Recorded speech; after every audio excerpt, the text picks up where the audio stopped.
Right now, you are probably within reach of one, a ballpoint pen. You press it down, drag it across paper, and a thin, dark line appears exactly where the tip went. No smearing, no dripping, no waiting for it to dry.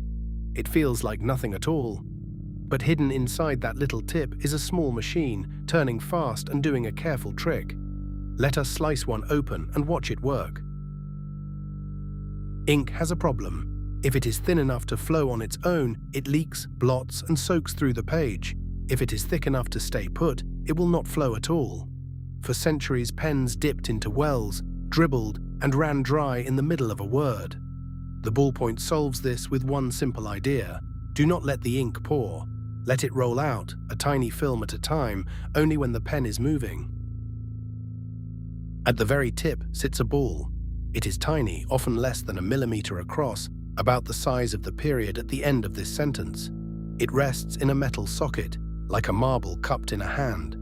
The socket is open at the front, just enough for the ball to peek out and touch the paper. It is open at the back, so ink can reach it. The ball spins freely in every direction, yet it cannot fall out. That socket is a marvel of squeezing. The metal is crimped around the ball just tightly enough to hold it, yet loosely enough to let it turn. The gap between ball and socket is incredibly small. Far thinner than a human hair, ink can creep through that gap, but only barely. Tiny channels are cut into the socket walls, like the grooves in a tire, guiding the ink forward and feeding it evenly to every part of the rolling ball. Behind the ball runs a thin tube, the reservoir. It holds the ink, sometimes enough to draw a line more than a mile long. This ink is nothing like the watery ink of old fountain pens. It is thick and sticky, closer to honey or to oil paint. Left alone, it barely moves. That stickiness is the whole point. The ink stays inside the tube, held in place by its own thickness, and waits. It will not come out until something pulls it out. So how does thick ink reach the ball at all? By capillary action, the same gentle pull that draws water up a paper towel. In a narrow enough space, liquid clings to the walls and creeps along on its own, with no pump needed. The fine channels around the ball are narrow enough to tug the sticky ink forward. Even though the ink barely flows in the open, it is quietly drawn down to the ball, sitting ready like water waiting at the lip of a straw. Now you press the pen to paper and move it. Friction grabs the ball and makes it roll, the way a tire rolls along a road. As it turns, the side facing the reservoir picks up a thin coat of ink. A fraction of a second later, that same side swings down to meet the paper and wipes the ink off onto the page. Roll, coat, wipe. Thousands of times a second. The line you see is really the ball printing itself over and over. There is a quieter problem to solve. As ink leaves the tube, something must take its place, or a vacuum forms and the flow simply stops. So the back of the reservoir is left open to the air, or a tiny vent hole is added. Air pushes gently down on the ink from behind, keeping the pressure even. That is also why a ballpoint struggles when held upside down. Gravity and air no longer help, and the ball quickly runs dry.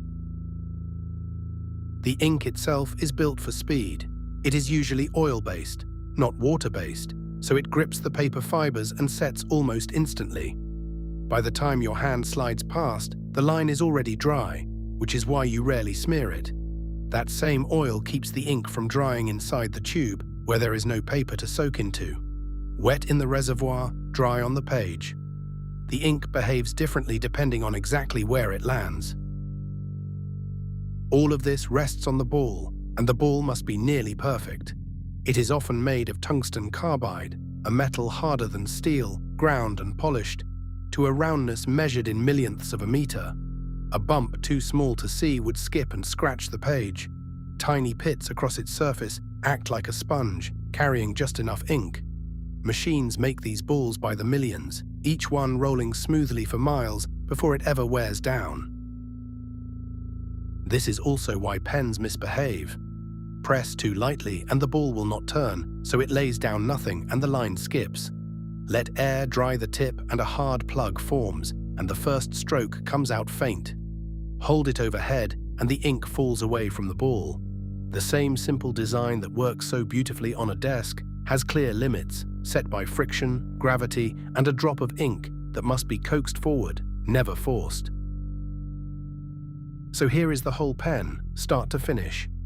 Thick ink sits in the reservoir, too sticky to leak. Capillary action draws it through fine channels to a tiny ball held in a crimped socket. You move the pen, friction rolls the ball, and it picks up ink and wipes it onto the paper. Air pressure from the open back keeps the ink coming. The oil-based ink dries on contact. A simple machine turning a drop of ink into a line.